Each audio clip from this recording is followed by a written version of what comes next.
Twelfth के हिंदी व्याकरण को पढ़ेंगे, जिसमें शब्द टॉपिक के बारे में पढ़ेंगे। इसके पिछले वीडियो में हम शब्द के उत्पत्ति की दृष्टि से शब्द के 4 भेद होते हैं, तत्सम, तद्भव, देशज, विदेशज को पढ़ा चुके हैं। और उसके बाद हम लोग इस वीडियो में देखने वाले हैं कि बनावट या रचना की दृष्टि से शब्द के कितने भेद होते हैं। इसके बारे में हम एक एक बनावट या रचना की दृष्टि से शब्द के 3 भेद होते हैं। बनावट या रचना की दृष्टि से शब्द के 3 भेद होते हैं, जिनमें पहला होता है रूढ़, दूसरा यौगिक और तीसरा योग रूढ़। शब्द के बनावट या रचना की दृष्टि से शब्द के कितने भेद होते हैं? 3 भेद होते हैं, जिसमें पहला रूढ़, दूसरा में यौगिक और तीसरा में योग रूढ़ को पढ़ने वाले हैं। चलिए अब देखते हैं कि रूढ़ क्या होता है, यानी जो रूढ़ होता है, रूढ़ किसे कहते हैं।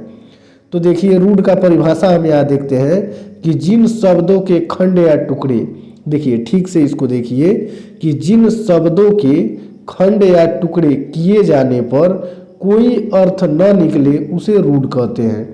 यानी कहने का मतलब है कि किसी शब्द को आप लीजिए और उसको अलग अलग कीजिए, और अलग करने पर उन दोनों शब्दों या 2 से अधिक कोई शब्द को आप अलग अलग कर रहे हैं और उसका कोई सही अर्थ नहीं निकल रहा है, तो उस प्रकार के जितने शब्द होंगे सब रूढ़ के अंतर्गत आ जाते हैं। कौन शब्द कहलाते हैं? रूढ़ शब्द कहलाते हैं। जैसे में हम यहाँ देखेंगे कान, नाक, आँख इत्यादि। अब इसको देखते हैं कि कान लेते हैं, का प्लस न बराबर क्या होगा? कान होगा। अब यहाँ कान को जब हम तोड़ रहे हैं, या परिभाषा में ही बता दिए हैं कि जिन शब्दों के खंड या टुकड़े किए जाने पर कोई अर्थ नहीं निकले, यानी शब्द तो हम कान ले लिए हैं, लेकिन इसको अगर टुकड़ा कर रहे हैं, इसका खंड कर रहे हैं, तो का प्लस न हो रहा है। क्या हो रहा है? का प्लस न।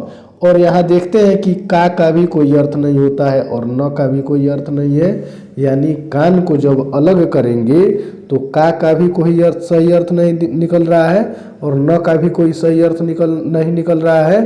तो देखिए इस प्रकार का जो शब्द होता है उसे रूढ़ कहते हैं। यानी कुल मिलाकर कि जब किसी शब्द को आप अलग कीजिए और दोनों अलग हुए शब्द का कोई सही अर्थ नहीं निकलता है, तो इस प्रकार के शब्द को रूढ़ कहा जाता है। फिर यहाँ नाक को भी देख लीजिए, ना प्लस क्या होगा? क बराबर क्या होगा? नाक, यानी नाक होगा। तो देखते हैं ना का कोई सही अर्थ नहीं होता है और क का भी कोई सही अर्थ नहीं होता है, लेकिन दोनों को मिलाएंगे तो क्या बन जाएगा? नाक। उसे रूढ़ कहते हैं। चलिए फिर आगे वाला टॉपिक देखते हैं, यौगिक।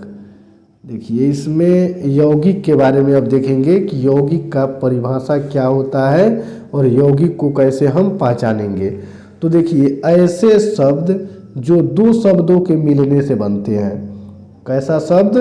वैसा शब्द जो 2 शब्दों को मिलाने से बनता है तथा खंड या टुकड़े करने पर सही अर्थ निकले उसे यौगिक कहते हैं। यानी कहने का मतलब है कि किसी 2 शब्दों को हम मिलाएंगे और उन दोनों शब्दों को फिर अलग करके देखेंगे तो दोनों का सही अर्थ निकलेगा, उसी प्रकार के शब्द को यौगिक कहा जाता है। जैसे में घुड़सवार। देखिए घुड़सवार को जब अलग करेंगे तो घोड़े और सवार का मतलब सवारी, यानी सवारी भी सही अर्थ होता है, और घुड़ का मतलब घोड़े, यानी घोड़ा भी एक जानवर का नाम है और सवारी तो आप समझ ही रहे हैं। तो देखिए घुड़सवार जब घोड़े और सवारी को मिलाएंगे तो क्या बन जाएगा? घुड़सवार। और घुड़सवार को जब अलग करेंगे तो एक घोड़ा होगा और एक सवार होगा, यानी घोड़ा पर सवारी करने वाला को ही घुड़सवार कहा जाता है और दोनों का सही अर्थ निकल रहा है। तो इस प्रकार का जो भी शब्द होगा वो क्या कहलाएगा? यौगिक कहलाएगा। चलिए फिर आगे देखते हैं, योग रूढ़। ऐसे यौगिक शब्द जो साधारण शब्द को छोड़कर विशेष अर्थ ग्रहण करते हैं उसे योग रूढ़ कहते हैं। यानी कहने का मतलब है कि ऐसे यौगिक शब्द जो साधारण अर्थ को छोड़कर विशेष अर्थ ग्रहण करेंगे, उस प्रकार के जितने शब्द होंगे सब योग रूढ़ कहलाएंगे। जैसे में देखते हैं पंकज है। क्या है? पंकज है। देखिए पंकज कमल को कहा जाता है। पंकज किसको कहा जाता है? कमल को। कमल तो साधारण अर्थ हुआ, लेकिन कमल का ही विशेष अर्थ क्या है? पंकज। तो वैसा शब्द जो साधारण अर्थ में नहीं होगा, विशेष अर्थ में होगा, उस प्रकार के शब्द को क्या कहेंगे? योग रूढ़। तो यहाँ पंकज जो होगा, ये पंकज जो है ये योग रूढ़ होगा। अब फिर देखते हैं लंबोदर। देखिए लंबोदर जो है ये योग रूढ़ है। क्या है? योग रूढ़ है। और इसका विशेष अर्थ क्या निकलता है? साधारण अर्थ क्या निकलता है? गणेश जी, यानी गणेश जी को क्या कहा जाता है? लंबोदर। तो गणेश जी साधारण अर्थ हुआ और जो लंबोदर है ये क्या हुआ? विशेष अर्थ हुआ। और विशेष जो अर्थ निकलेगा जिस शब्द का, उसी को तो हम योग रूढ़ कहते हैं। चलिए फिर यहाँ देखते हैं चक्रपाणी विष्णु भगवान को कहा जाता है। किसको? विष्णु भगवान को कहा जाता है। तो विष्णु भगवान तो साधारण अर्थ हुआ, लेकिन जो विष्णु भगवान का नाम है चक्रपाणी, यानी चक्र को धारण करने वाले, तो ये विशेष शब्द हुआ। और इस विशेष अर्थ को ग्रहण करने वाले शब्द को क्या कहते हैं? योग रूढ़। तो चक्रपाणी योग रूढ़ होगा और विष्णु साधारण अर्थ हो जाएगा। फिर यहाँ देखते हैं नीलकंठ शंकर जी, यानी नीलकंठ को क्या कहा जाता है? शंकर भगवान कहा जाता है। शंकर भगवान का ही नाम है नीलकंठ। तो यहाँ शंकर जी जो है वो क्या है? साधारण अर्थ है। और इसी का विशेष अर्थ क्या है?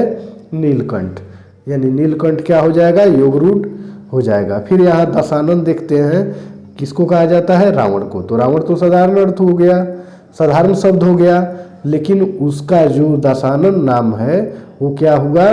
विशेष अर्थ ग्रहण कर रहा है, तो वो योग रूढ़ हो गया। उम्मीद करते हैं कि आप समझ रहे होंगे अच्छे से। अगर समझ में आ रहा है तो वीडियो को लाइक कर दीजिए, और चैनल पर नए हैं तो चैनल को सब्सक्राइब कर लीजिए और अपने दोस्तों को भी शेयर कीजिए। चलिए फिर आगे देखते हैं। रूपांतर की दृष्टि से शब्द के दो भेद होते हैं। रूपांतर की दृष्टि से शब्द के कितने भेद होते हैं? दो भेद होते हैं, जिनमें पहला विकारी और दूसरा अविकारी होता है। क्या होता है? पहला विकारी और दूसरा अविकारी। चलिए फिर देखते हैं कि विकारी में कौन कौन शब्द आते हैं। देखिए विकारी जो होता है, विकारी में 4 प्रकार के शब्द होते हैं। कितने प्रकार के? 4 प्रकार के। संज्ञा, सर्वनाम, विशेषण और क्रिया। कौन कौन? देखते हैं। अविकारी शब्द 4 प्रकार के होते हैं। अविकारी शब्द कितने प्रकार के होते हैं? 4 प्रकार के होते हैं, जिनमें पहला क्रिया विशेषण होता है, फिर संबंधवाचक होता है, फिर समुच्चयवाचक, और लास्ट वाला क्या होता है? विषम्यादि बोधक। तो हम इस प्रकार देखते हैं कि विकारी शब्द के भी 4 प्रकार होते हैं, जिनमें संज्ञा, सर्वनाम, क्रिया और विशेषण होता है। और अविकारी के जो 4 प्रकार होते हैं, जिनमें क्रिया विशेषण, संबंधवाचक, समुच्चयवाचक और विषम्यादि बोधक होता है। चलिए फिर आगे देखते हैं। शब्द की दृष्टि से शब्द के 3 भेद होते हैं। अर्थ की दृष्टि से शब्द के कितने भेद होते हैं? 3 भेद होते हैं, जिनमें पहला होता है वाचक, फिर लक्षक और व्यंजक। कौन कौन? अर्थ की दृष्टि से शब्द के कितने भेद? 3 भेद होते हैं, जिनमें वाचक, व्यंजक और लक्षक होता है। चलिए फिर देखते हैं। अर्थ के आधार पर वाक्य को 8 भागों में बांटा गया है। अर्थ के आधार पर वाक्य को कितने भागों में बांटा गया है? 8 भागों में। ये जितना भेद है इसको आपको कंप्लीट कर लेने हैं। एग्जाम में ज़्यादा करके क्वेश्चन इसी से बनते हैं। तो चलिए वीडियो पसंद आया हो तो वीडियो को लाइक करके और चैनल को सब्सक्राइब करके शेयर भी अपने दोस्तों के पास कर दीजिएगा।